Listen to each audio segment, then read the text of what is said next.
To a yanzu haka dai ana gagarumin zargi na kama babban shehin ɗariƙan Ƙadiriyya wadda ake ce ma Sheikh Ibrahim Isa Makwarari.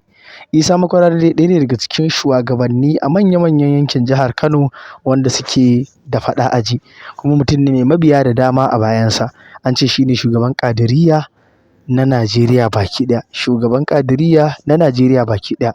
Amma shi ne aka kama, kuma kamun da aka yi masa an masa kamu ne da wani ƙwaƙƙwaran zargi wanda ake zarginsa da siyar da filaye na gwamnati da ma na al'umma. Babban magana kenan za a iya cewa, wato maƙasau ya yi menene ake cewa karin maganar ta Hausawa ta ɗan shige min duhu. Kamar yadda muka sani wannan malamin shi ne mutumin da ya wato ainihin tsaya tsayin daka a lokacin Lawal Trayon. Ta wannan karon kuma za a iya cewa reshe ta juye ga mujiya a lokacin da kake ta ƙoƙarin a kama wani, idan kai ma ba mai gaskiya ba ne ba ka iya kuɓuta, ta iya yiwuwa kai ma wata rana a juyo kanka. Kamar yadda muka sani haƙƙin mutum ko kuma haƙƙin al'umma yana nan yana bibiyan mutum, wani tun a doron duniya Allah Subhanahu wa ta'ala zai ƙwaci haƙƙin ko kuma ya nuna tozarcin ka a idon duniya tun kafin ka je lahira.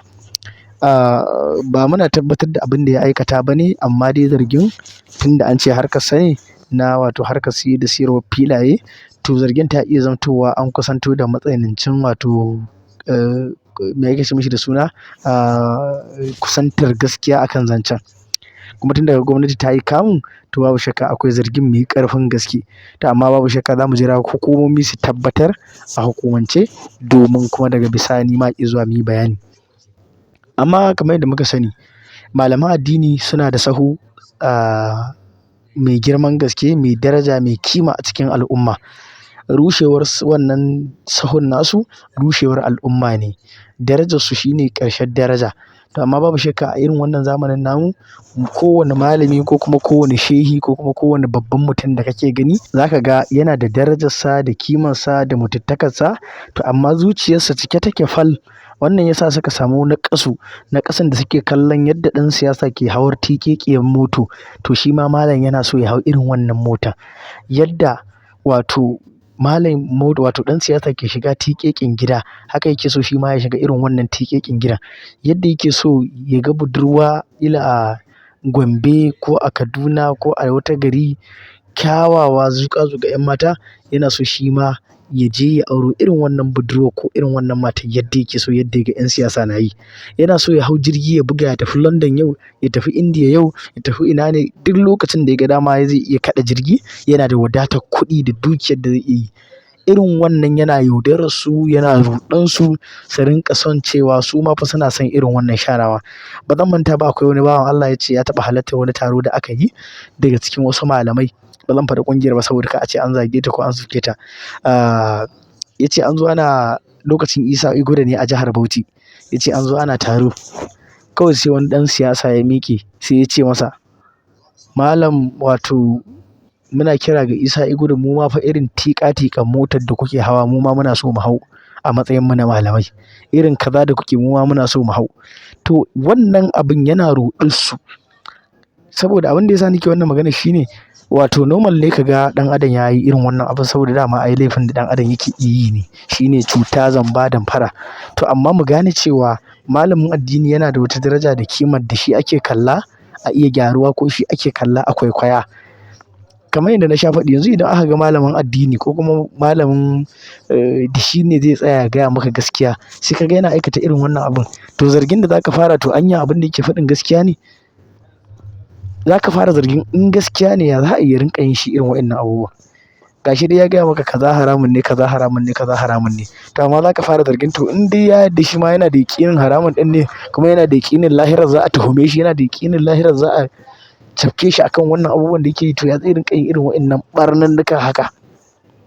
To wannan zai sa ka ga wato mutane sun samu rugujewar imani, sun samu naƙasu a imani saboda me? Saboda ai shi ne mutumin da ake kallon shi a matsayin wanda ya karanta, ya yi ilimi mai zurfi, yana da kuma cikakken yaƙini akan abin da yake ilimi a kansa kuma yake sanar da mutane. Shi ya sa in ya rushe, to al'umma da yawa ce za ta rushe. Idan kuma ya samu wato cika na kammala gwargwadon iko, ba za a ce 100% ba, za a samu nasarar tarbiyyantar da al'umma saboda shi ɗin al'umma take kalla ta iya yin wato ainihin wani abu na ƙwarai ko ta yi abin da shi ta ga yana aikatawa.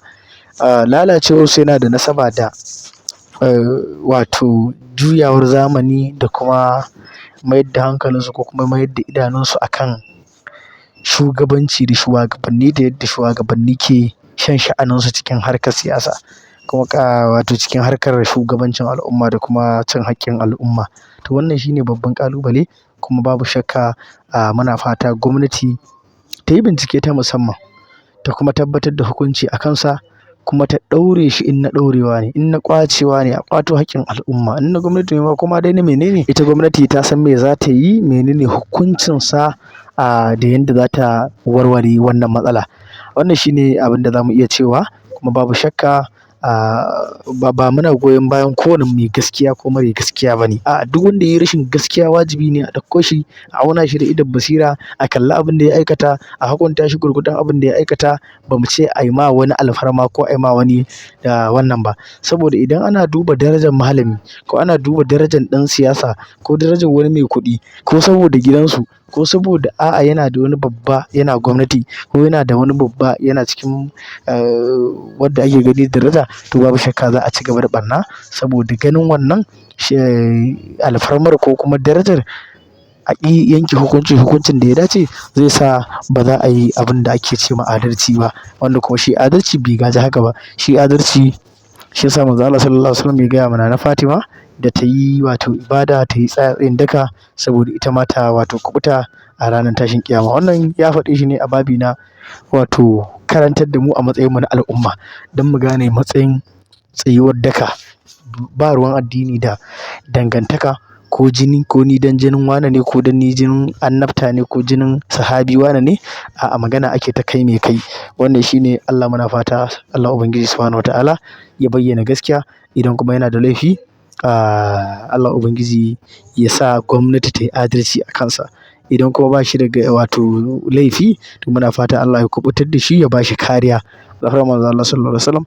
Kada manta da idan ka fara zuwa wannan tasha, yi ƙoƙari a danna mana subscribe kuma danna alamar ƙararrawa haka zai sa a samu dukkan bidiyon da muke ɗaurawa koda yaushe.